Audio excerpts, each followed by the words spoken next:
गजल लिखी है कि साए में उसके खुद को बिठाता चला गया, खुद को गमों की राह पे लाता चला गया। इस राह पे चलकर नहीं थी वापसी मुमकिन, चिराग जिंदगी का बुझाता चला गया।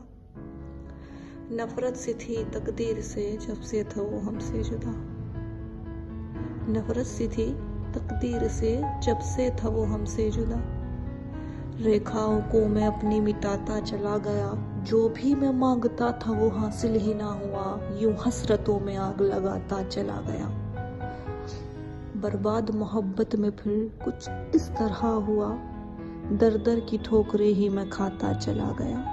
कहते थे सब कि छोड़ दे ये बदतरी दुनिया, हाँ कहते थे सब कि छोड़ दे ये बदतरी दुनिया, दुनिया की बातों में भी मैं आता चला गया।